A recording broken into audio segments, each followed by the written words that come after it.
muchísimas gracias por la participación y por la invitación. Bueno, realmente me honra hablarles un poquitito de este tema, que es un tema, como dijo el licenciado, es un tema al cual solo nosotros, los trabajadores del hospital psiquiátrico, tenemos la posibilidad de saber. Eh, Realmente tenemos también, o sea, tenemos una máquina en el hospital de clínicas, pero que no podemos usar, o sea que hasta ahora somos el único centro del país a nivel nacional que realizamos las terapias electroconvulsivas. Bueno, voy a empezar presentando.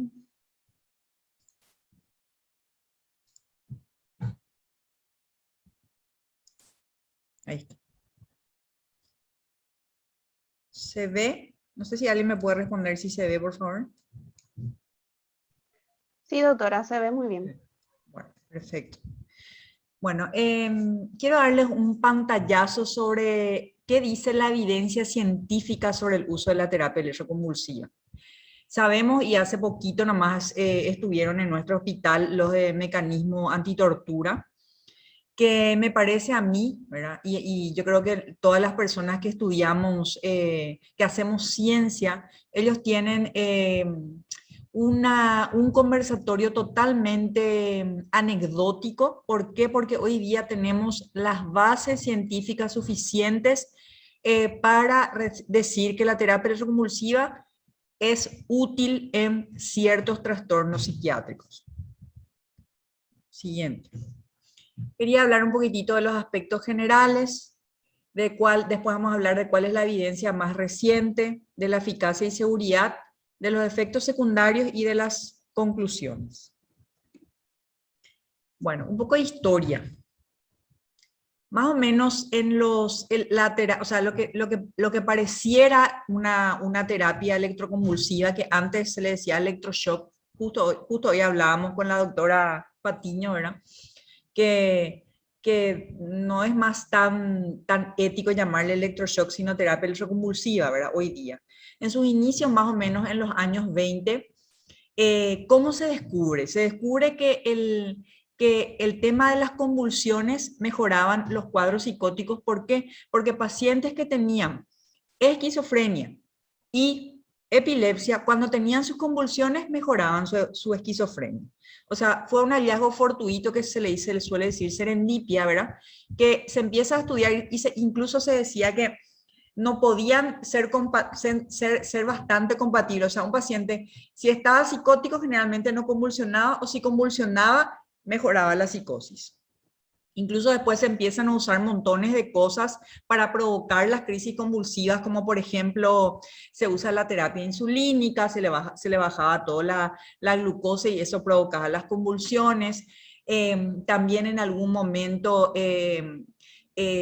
acuérdense que en algún momento en la psiquiatría se les castigaba a los pacientes psiquiátricos porque pensaban que eran endemoniados o estaban poseídos. Y una de los castigos que se le hacía era que se le metía, por ejemplo, en agua donde habían peces que emitían electricidad. Entonces se le metía y se le hacía convulsionar también de esa forma. Y bueno, y así fue evolucionando hasta que más o menos en los años 30 en Italia, teniendo como base esto de que una crisis convulsiva generaba mejoría del cuadro psiquiátrico, un señor italiano de apellido Miniserletti crea la primera máquina de la terapia electroconvulsiva. Eso fue más o menos en los años 30. Con un ingeniero, ellos ahí empiezan a estudiar y crean la máquina. Generalmente, o sea, como anécdota se cuenta de que el primer paciente que ellos le hacen la terapia electroconvulsiva, lastimosamente, ¿verdad? En esa época todavía no estaba muy estudiado, ellos hacían sin anestesia, hacían sin relajantes musculares, y ahí un poquito también que viene toda la mala influencia o la mala imagen de la terapia electroconvulsiva. ¿Por qué? Porque en ese momento, por supuesto, ellos no tenían la noción de que podían mejorar las técnicas de terapia electroconvulsiva usando anestesia y usando relajantes musculares. Bueno, y volviendo a eso, El primer paciente que ellos trataron fue un ingeniero que tenía una esquizofrenia resistente al tratamiento.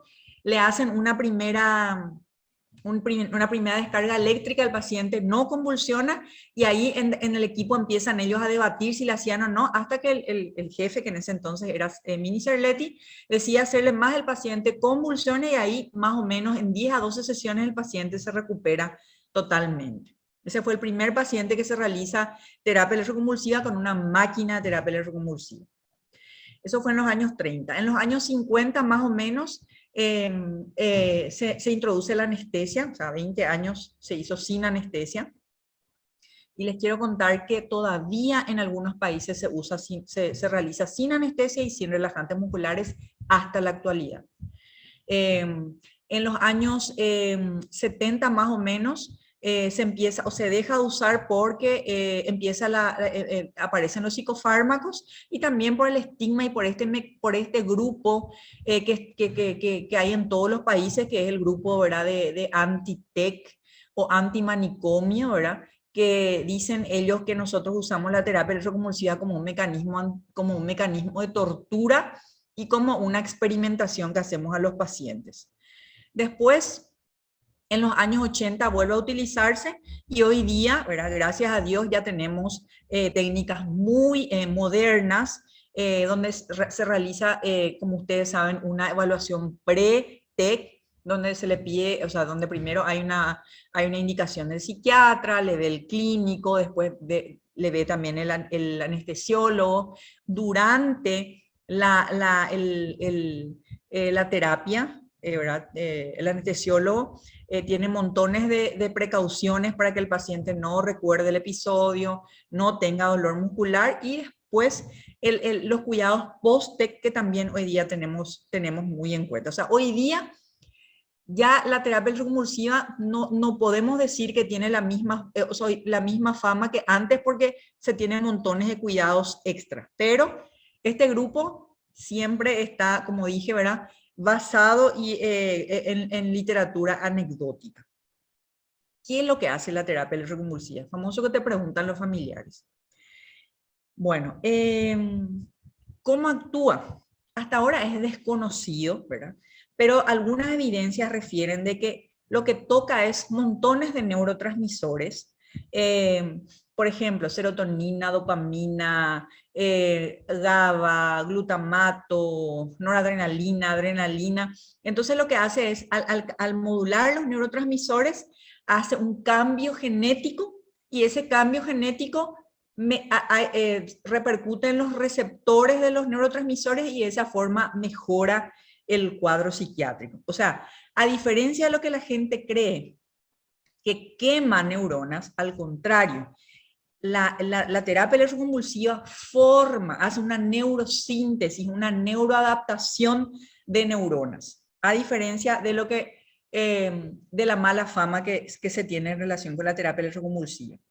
También modula la parte hormonal, el eje hipotálamo, hipófiso adrenal, y a diferencia de lo que la gente cree, tiene un efecto a lo largo del tiempo antiepiléptico. O sea, por eso que también está indicado la terapia electroconvulsiva en pacientes epilépticos. ¿Por qué? Porque se vio que, por ejemplo, a medida que uno va aplicando la terapia electroconvulsiva a lo largo del tiempo, el paciente va teniendo menos riesgo de padecer convulsiones, por ejemplo, en un epiléptico. Bueno, estos son algunos mecanismos de acción que se suman entre todos, eso quiere decir convergente. Ya hablé de las hipótesis neuroquímicas que actúan sobre los neurotransmisores, dije ya que hace cambios en la expresión genética. Tenemos también los aspectos inmunológicos e inflamatorios. Sabemos, ¿verdad?, que hoy día famosos están las hipótesis de que, por ejemplo, la depresión es un aumento de los estimuladores proinflamatorios. Entonces lo que hace la terapia electroconvulsiva sería como un efecto antiinflamatorio. Dijimos ya la hipótesis neuroendocrina, acá les dije que había cambios estructurales, aumenta la neuroplasticidad, o sea, hay neurogénesis, aumenta la sinaptogénesis, o sea, esto lo que quiere decir es que aumenta la función neuronal porque cambia la forma de la neurona. Recompone incluso la conectividad funcional del cerebro, da una neuroprotección y bueno, hay unos cambios funcionales que se pueden ver de acuerdo a los estudios con la actividad metabólica y la conectividad. Y como les dije, el aumento del umbral convulsivo. O sea, esto serían hipótesis de cómo es que actúa la terapia electroconvulsiva. Es mentira que quema neuronas, al contrario, forma nuevas neuronas, mejora la calidad y la cantidad de las neuronas y es mentira que uno se vuelve con el tiempo epiléptico, al contrario, aumenta el umbral convulsivo, lo que da como respuesta menos riesgo de convulsión en pacientes epilépticos. Me acuerdo que leí una vez en un libro, es como que el TEC sería como en el celular, como un reinicio del celular. De repente se nos bloquea el celular o se nos queda tipo congelado, entonces ¿qué hacemos? O la computadora es un reinicio, ¿verdad? Es como reiniciar la máquina. Bueno, ya pasamos con los mecanismos de acción. ¿Cuáles serían las indicaciones? Son, en este caso, todos los trastornos psiquiátricos que son resistentes al tratamiento. Por ejemplo, episodios graves de depresión resistente al tratamiento, episodios de manía o depresión unipolar resistente al tratamiento, trastornos psicóticos o esquizofrenia resistente al tratamiento, la catatonía, que todos sabemos que es una enfermedad o un trastorno psiquiátrico que pone en riesgo la vida del paciente, que puede matarle al paciente, que puede dejarle con secuelas al paciente, que si esperamos mucho tiempo para realizar la terapia electroconvulsiva en pacientes catatónicos, el paciente se nos puede complicar clínicamente. Y los casos especiales son el embarazo, porque muchas veces es muy importante, y eso les quiero aclarar, no siempre la terapia electroconvulsiva es de última instancia. En muchos casos, y de acuerdo a los protocolos que estudiamos, hay algunos casos donde la terapia electroconvulsiva es de primera línea. ¿Qué significa eso? Que el paciente se presenta y nosotros ya podemos de entrada usar la terapia electroconvulsiva. ¿En qué casos, por ejemplo? En casos incluso de embarazadas y en pacientes ancianos, o no se dice más ancianos, a pacientes de edad avanzada por mayores de 65 años. Bueno. Más o menos algunas indicaciones, o sea, cómo se ponen los electrodos o la posición que tenemos en los electrodos. La más frecuente o la que usamos generalmente de primera línea es el bitemporal, que se usa más o menos acá de este lado y el otro lado. La unilateral derecha, que el electrodo está de un lado nomás. Y la bifrontal, que es la que menos se usa, que se pone como dos cuernitos acá delante de la cabeza. Pero la que usamos en el hospital y la que generalmente se usa en casi todos los países de entrada ya es la bitemporal. ¿Por qué? Porque necesita un menor estímulo de eléctrico para provocar la crisis convulsiva. ¿Y qué es lo que hace la terapia electroconvulsiva? La terapia electroconvulsiva genera, o sea, por medio de una estimulación eléctrica, genera una crisis tónico-clónica generalizada. ¿Qué significa eso? Que todo el cuerpo se mueve y eso tiene como fin un efecto terapéutico de mejorar los trastornos psiquiátricos con la mínima cantidad de efectos colaterales. Vamos a ver después más adelante que los efectos colaterales son incluso menores que una medicación como risperidona, haloperidol o lanzapina. Bueno, esto ya saben, ¿verdad? Las evaluaciones previas, el médico psiquiatra es el que hace la indicación. Después le evalúa el clínico, que es el que va a decidir finalmente si se va a hacer o no. El anestesista sí o sí tiene que tener un consentimiento informado, porque como sabemos, hasta ahora es el cucú, la terapia electroconvulsiva. Yo me acuerdo, de verdad, cuando estaba en la sala de cuarta estancia, teníamos así familias que de repente le recomendábamos la terapia y se ponían a llorar. Era como que más o menos le sentenciábamos de pena de muerte, más o menos, porque se tiene mucho tabú con respecto todavía a esta terapia, ¿verdad? Y determinación, perdón, de las características del tratamiento. Bueno, quería empezar hablando de o sea, en la depresión. Se usa en la depresión. Acá, por ejemplo, tenemos un estudio, no les quiero aburrir mucho con esto, pero lo que les quiero mostrar es que la respuesta de la depresión, tanto en bipolar como en solamente depresión, es bastante buena, de 60 a 80%. La remisión también es bastante buena. Incluso se ve un poquito de diferencia de que en el trastorno bipolar tipo 2 y en el trastorno depresivo mayor es un poquitito mejor que en el bipolar tipo 1. Y la velocidad de respuesta es mayor en el trastorno. O sea, es el tratamiento más importante en depresiones resistentes. Bueno, cuando hay, esto es también otra indicación bastante frecuente, cuando hay ideación suicida resistente, en este caso salva vidas, así como en la catatonía también, ¿verdad? Mejora la ideación suicida a corto plazo. Se vio, por ejemplo, que hay una mejoría del 38% a la semana, del 61% a las 2 semanas, incluso del 80% al final de la tanda. Tanda quiere decir lo que más o menos es un promedio de la cantidad de sesiones que suele mejorar el trastorno. Por ejemplo, vemos que 12 sesiones de terapia electroconvulsiva mejoran la mayoría de los trastornos, ya sea depresivos, psicóticos, etc. Mejora, entonces es mucho más rápida que el suicida, por ejemplo, es más rápido que la fluoxetina. Bueno, y lo mismo, ¿verdad? Si comparamos terapia electroconvulsiva y farmacoterapia, el grupo de terapia electroconvulsiva tiene menor riesgo de suicidio o de ideación suicida. Continuando con esto, generalmente cuando hay una depresión, lo primero que hacemos usamos un antidepresivo, después si no mejora le adicionamos litio y si no, ahí pasamos a la terapia electroconvulsiva. Pero es importante lo que les dije hace rato, que no siempre tenemos que llegar a última instancia, que muchas veces cuando hay una depresión con fuerte ideación suicida, una depresión donde el paciente no se alimenta, donde de repente empieza ya a generar problemas clínicos, que no tome la medicación o que no se alimente, ahí ya podemos no llegar a última instancia, sino tener de primera, segunda línea la terapia electroconvulsiva. Bueno, dijimos ya que se usan depresiones resistentes. Generalmente los estudios muestran que casi siempre pasamos por 5 o 6 tratamientos antidepresivos antes de llegar a la indicación de TEC, lo que muchas veces no está bien, ¿verdad?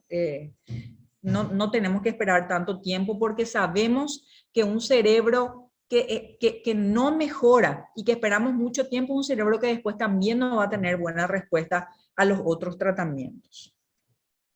Acá les quería mostrar que, por ejemplo, una depresión, un trastorno depresivo con alguna comorbilidad, como por ejemplo miastenia gravis, tiene la misma eficacia que si no había la enfermedad asociada. O sea que lo que les quiero decir es que las contraindicaciones incluso no hay ninguna contraindicación absoluta para la terapia electroconvulsiva. O sea, uno puede tener depresión y diabetes, igual se hace TEC, incluso responde igual. Depresión y problemas cardiovasculares, igual se hace terapia electroconvulsiva. Bueno. Entonces, como conclusión de los trastornos afectivos, es el tratamiento de mejor efectividad en las depresiones resistentes al tratamiento. Tiene una respuesta mucho mejor que los antidepresivos en depresiones resistentes y es igual o casi igual en depresiones bipolares y depresiones solas. Eso sería como resumen. Bueno, en esquizofrenia es una de las indicaciones que más tenemos en el hospital. Esta tanda, por ejemplo, vemos acá que se usan 8 sesiones.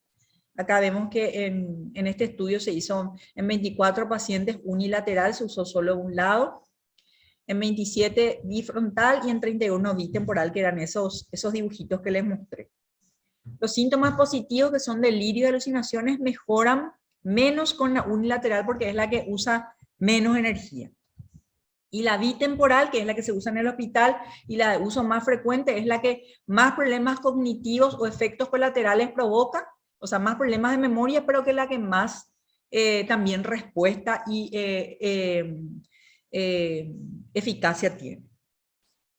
Bueno, en este ensayo clínico aleatorizado también se ve que incluso la terapia electroconvulsiva en esquizofrenia sirve para evitar recaídas. O sea que lo que generalmente conocemos es que cuando un paciente está psicótico, súper agudizado, súper descompensado, nosotros usamos la TEC. Pero también la TEC se puede usar para cuando el paciente sale de esa fase. Entonces, esa terapia se llama terapia electroconvulsiva de continuación y de mantenimiento. Generalmente se hace después de los 6 meses, hasta los, o sea, después de los 6 meses ya se habla de terapia de mantenimiento. Bueno, hay unos factores predictores con respecto a la esquizofrenia, cuando hay muchos síntomas positivos, delirio y alucinaciones, cuando el paciente es joven, menor duración de la enfermedad, que es lo que les dije, no hay que esperar tanto tiempo para hacer la TEC, mejor funcionamiento de antes de enfermarse, el subtipo paranoide. Esos serían predictores de buena respuesta de la esquizofrenia a la terapia electroconvulsiva. La catatonía, ya estuvimos hablando, que la catatonía, ¿qué es? La catatonía es un cuadro donde el paciente generalmente está inmóvil, no se alimenta, no habla, no colabora para la medicación, no colabora para la alimentación.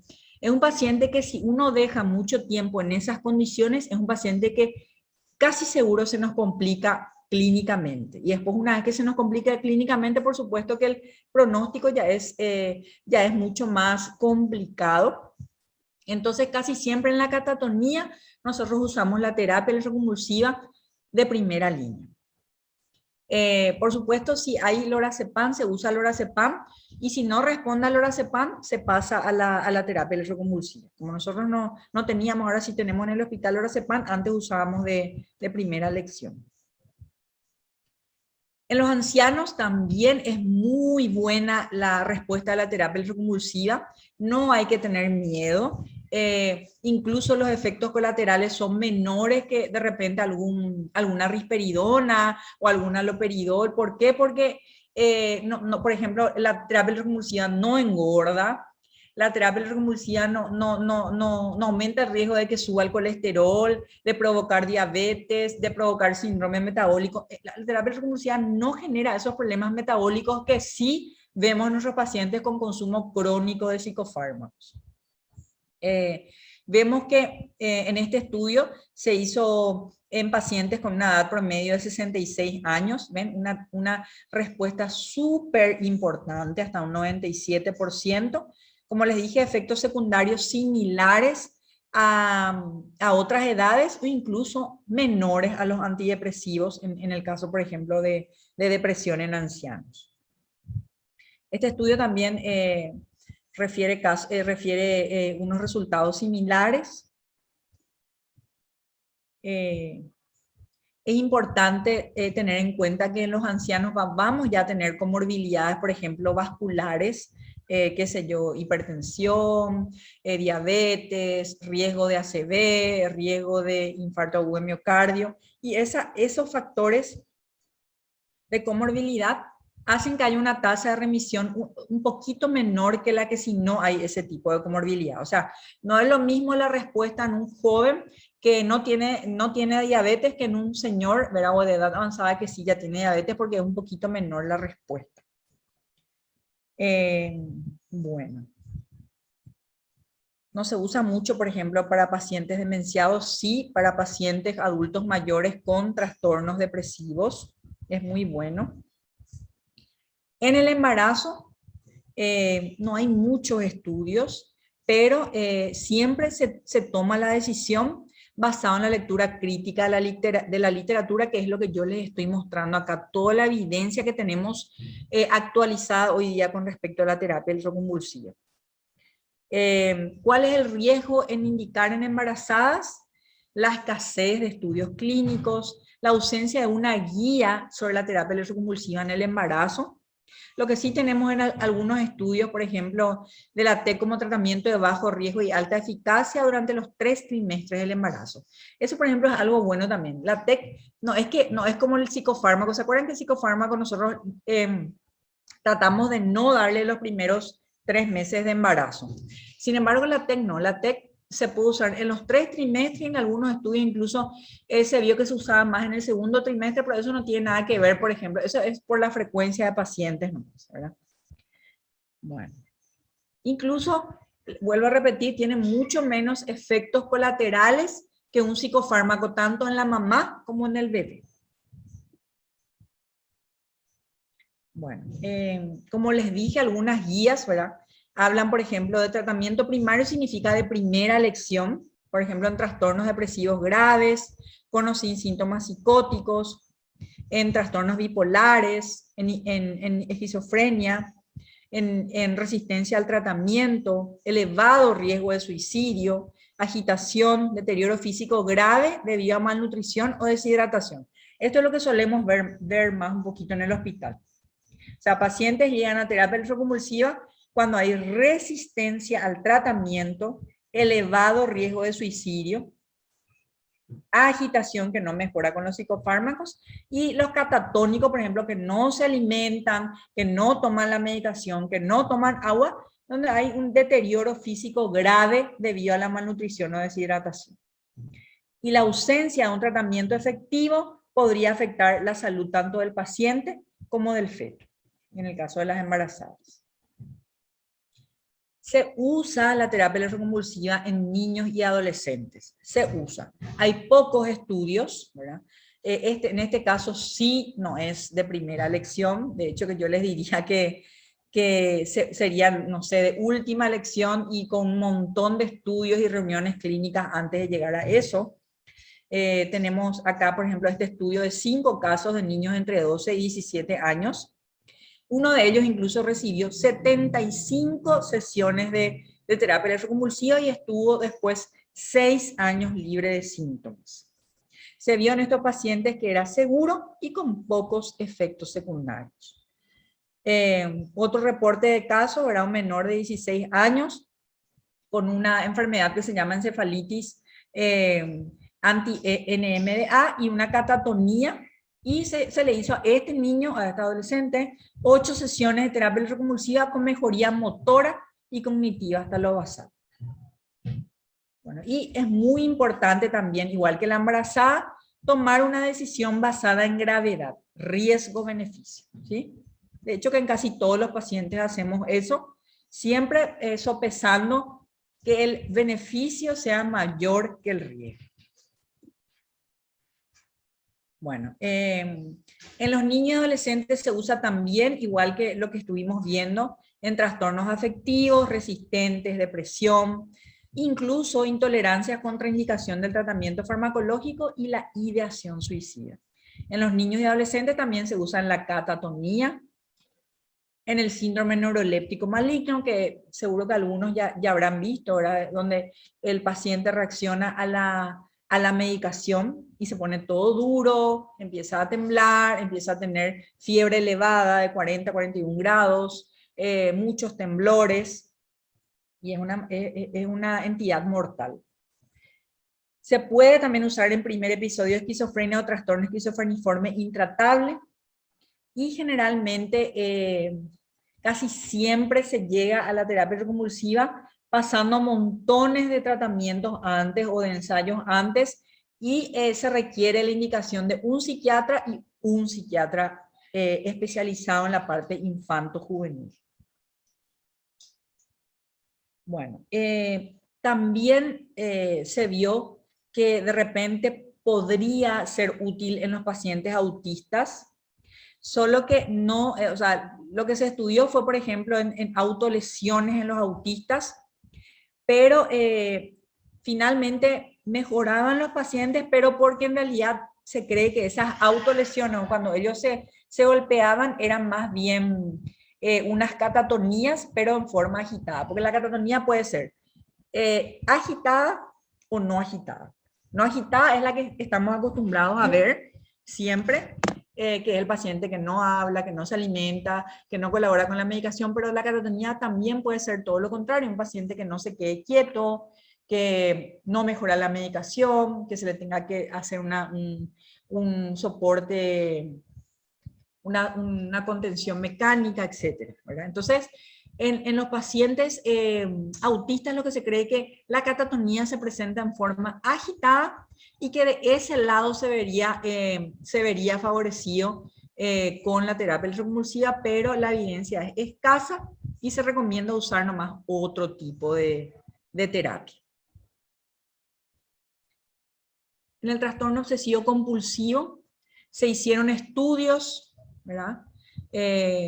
Importantes, donde se vio que el resultado de la respuesta de la terapia electroconvulsiva era prácticamente igual a la de los antidepresivos. Entonces, no hay evidencia para llevar a terapia electroconvulsiva a un paciente con trastorno obsesivo compulsivo. ¿Por qué? Porque, un segundito, espérenme.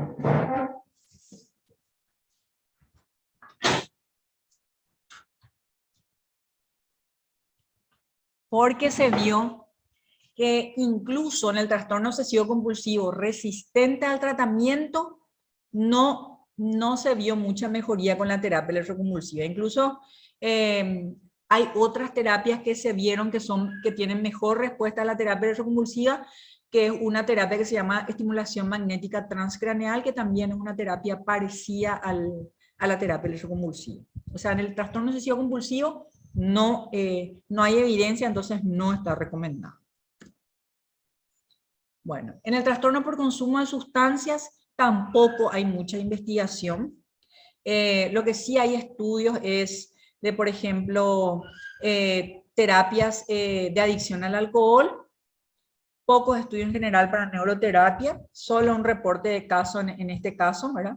Y no hay evidencia suficiente para recomendar en el trastorno por consumo de sustancias. Sí, o sea, lo que les quiero aclarar es que no se usa la terapia electroconvulsiva para tratar la adicción. O sea, la TEC no va a mejorar los deseos de consumo, el craving, las recaídas, la abstinencia. Ahora, si es un trastorno por consumo de sustancias con catatonía o con una depresión con fuertes ideas suicidas, o de repente con alteración psicótica, que hay un riesgo hemodinámico, ahí sí podemos indicar la TEC. Pero solo el trastorno por consumo de sustancias, sea de cualquier sustancia, no hay evidencia suficiente para recomendar. No hay. Así como el trastorno obsesivo compulsivo. Los trastornos de ansiedad, lo mismo. No hay evidencia suficiente para recomendar. Se vio en pacientes con trastorno por estrés postraumático, pocos pacientes, solamente de algunos casos, reportes de casos, ¿verdad? Que no son estudios que dan mucha evidencia. Y también una revisión sistemática de pacientes que tenían mucha ansiedad asociada a la terapia electroconvulsiva. Bueno, eso sabemos, luego que somos conscientes nosotros de que de repente indicarle terapia electroconvulsiva a un paciente o a la familia es bastante traumático para ellos por el tema del estigma. Bueno, entonces hasta acá un resumen de las indicaciones. Está bastante, la evidencia está bastante importante en los trastornos depresivos, sobre todo resistentes al tratamiento, ya sea una depresión bipolar o solo depresión. En los trastornos, en la manía también, el trastorno bipolar, en la manía refractaria al tratamiento, solo que se usa en menor frecuencia nada más. ¿Por qué? Porque los fármacos, generalmente el litio, los antipsicóticos, casi siempre tienen, o sea, la manía tiene buena respuesta a los psicofármacos. Está bastante demostrado que se puede usar en la catatonía, está bastante demostrado que se puede usar en la psicosis resistente al tratamiento, está bastante demostrado que se puede usar en los pacientes de edad avanzada, ya sea que tengan cualquier tipo de trastorno psiquiátrico asociado resistente al tratamiento. Hay pocos estudios, pero se usa en embarazadas y en niños, solo que siempre hay que poner en la balanza riesgo-beneficio.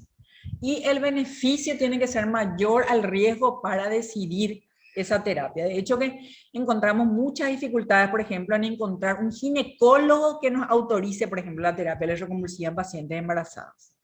Entonces, muchas veces tenemos que recurrir a nuestros clínicos, que son los que están capacitados y que que entienden que no es una terapia porque la gente hasta hoy día cree que el electroshock es malísimo, que genera efectos colaterales, Dios mío, desastrosos, y no es así, ¿verdad? Hoy estaba hablando justamente con unos abogados que me decían, pero el daño ya está hecho. ¿Qué daño? La terapia electroconvulsiva es mucho menos tóxica que una risperidona o que un haloperidol o que un litio a largo plazo.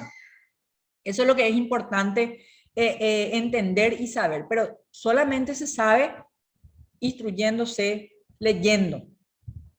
Bueno, dijimos ya, después en embarazadas y en niños siempre riesgo-beneficio, y mucho menor en niños, que se sabe luego que realmente ni yo me animaría de repente a hacerle a un paciente menor, ¿verdad? Y después no hay evidencia para trastornos de ansiedad, para trastorno por consumo de sustancias, ni para trastorno obsesivo compulsivo.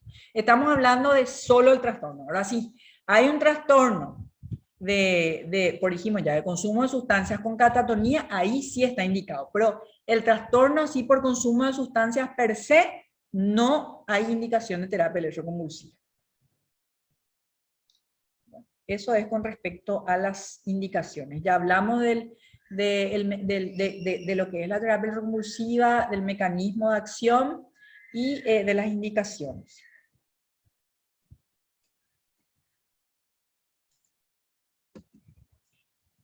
Bueno, no hay, como les dije hace rato, no hay ninguna contraindicación absoluta. O sea, no hay ningún impedimento absoluto para hacer la terapia electroconvulsiva. Lo que sí hay que tener cuidado son con dos patologías: las enfermedades del corazón y las enfermedades neurológicas. Pero igual son contraindicaciones relativas, ¿eh? Por ejemplo, un paciente que tuvo un infarto agudo en miocardio, hay que esperar 3 meses que se estabilice el corazón y ahí ya podemos hacerle después su terapia electroconvulsiva.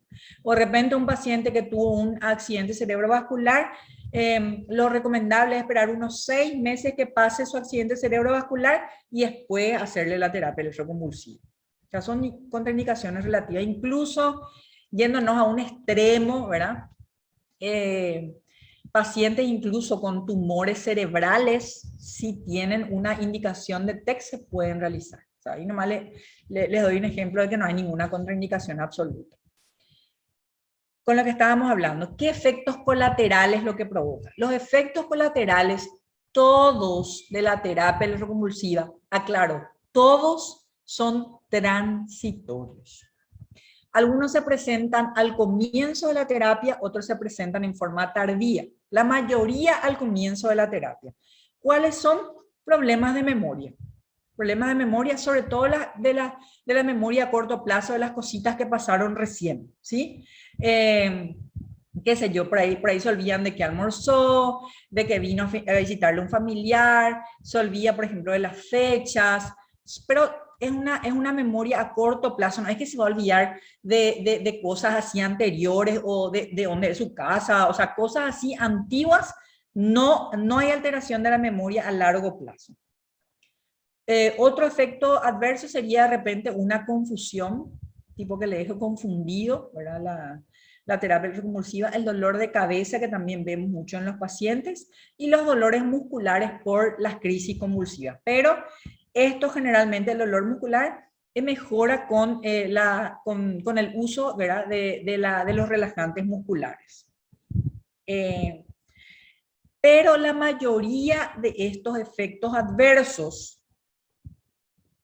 disminuyen al mes, ¿sí? Lo que más le molesta generalmente es la pérdida de memoria, ¿verdad? Pero la pérdida de memoria, como les dije, es transitoria, es memoria a corto plazo y mejora al mes. Raramente, a veces puede llegar, la literatura incluso dice que puede llegar hasta 6 meses, pero es rarísimo y después de los 6 meses ya no se vio pérdida de memoria. Por eso les dije que todos los efectos adversos de la terapia electroconvulsiva son transitorios. Algunos efectos que se dan tardíamente por ahí son de que el paciente puede estar tipo eufórico, pero es difícil saber si esa euforia es parte de su trastorno psiquiátrico o es un efecto colateral de la terapia electroconvulsiva, pero se describe. Por eso que también lo que quiero que quede hoy es de que la terapia electroconvulsiva no provoca ningún daño. Ya dijimos hace rato que uno de los mecanismos de acción es que genera nuevas neuronas, mejora la cantidad y la calidad del funcionamiento neuronal. No es como dicen, le va a provocar un daño. No, no hay ningún daño irreversible que le pueda provocar la terapia electroconvulsiva. Bueno, contraindicaciones no existen y efectos colaterales todos transitorios y la mayoría al inicio del tratamiento. Bueno, eso ya dijimos, ¿verdad? Efectos secundarios de aparición tardía, la euforia, que dijimos que muchas veces no podemos saber si es parte de la enfermedad psiquiátrica o es un efecto colateral. Y como dijimos, algunos trastornos de memoria que pueden permanecer, pero que básicamente desaparecen a los 6 meses. No hay ningún estudio que nos muestre que se quede más loco, que se quede sin memoria, que se quede tonto, que disminuya la inteligencia. Todo lo que se dice o lo que dicen el movimiento de antipsiquiatría es mentira. Bueno, muy importante recalcar de que el riesgo, o sea, siempre nosotros, o por lo menos siempre tratamos de que la indicación de la terapia electroconvulsiva haya mayor beneficio que riesgo, ¿sí? Es muy importante determinar eso porque por el estigma que tiene siempre hacerle firmar el consentimiento informado a los familiares. Y como dije, en un paciente catatónico, donde tenemos un riesgo de que el paciente se nos desestabilice hemodinámicamente, el paciente no come, el paciente no toma agua, el paciente no toma medicación, cada vez está más inmóvil, se nos va a escarar, se nos va a complicar con alteraciones hidroelectrolíticas. Por supuesto que el beneficio que va a recibir ese paciente con la TEC es mucho mayor que el riesgo que incluso puede ser llegar a la muerte. Creo que eso está más que demostrado. Nosotros tenemos, gracias a Dios, la ventaja de ver pacientes que milagrosamente mejoran con la terapia electroconvulsiva. Ya dijimos ya que los efectos colaterales son transitorios, son reversibles. Vimos que los mecanismos de acción, cierto, son todavía no tan conocidos, pero si comparamos, por ejemplo, la mayoría también de los psicofármacos no sabemos muy bien los mecanismos de acción, pero igual nosotros le damos a los pacientes risperidona, haloperidol, estabilizantes del humor, ansiolíticos, etc. O sea, igual nosotros le damos, aunque no sepamos bien el mecanismo de acción. Eso no debería ser una limitante de realizar terapia electroconvulsiva. Ellos dicen, los antipsiquiatría dicen que nosotros violamos la autonomía del paciente. Pero ¿cómo vamos a violar la autonomía del paciente siendo que el paciente no puede decidir generalmente en ese momento si va a recibir o no la terapia? Es como que vos le digas a un paciente en coma o le quieras preguntar si va a entrar o no a UTI. No se puede, porque el paciente psiquiátrico es un paciente especial, un paciente psicótico es un paciente que no vive la misma realidad. Entonces no se puede pedirle al paciente que decida si quiere o no hacer la terapia electroconvulsiva.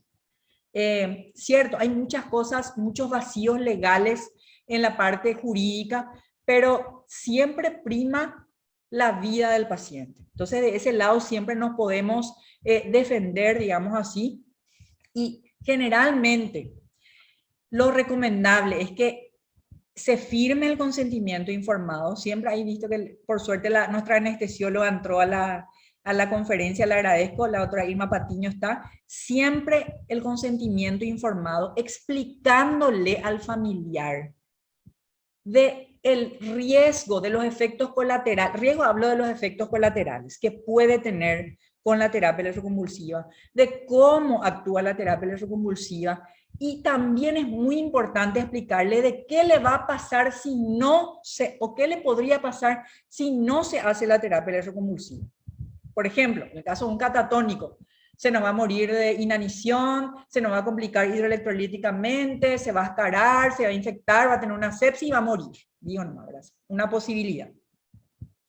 Entonces, no violamos la autonomía del paciente porque el paciente no está en condiciones mentales de decidir si quiere o no. Lo que se recomienda, como dije, es de que, por ejemplo, cuando va mejorando el estado de conciencia a medida que va avanzando la TEC, sí el paciente puede revocar este consentimiento informado y decir, no, yo ya no quiero más. Una vez que ya salió de su cuadro de psicosis o de su irrealidad.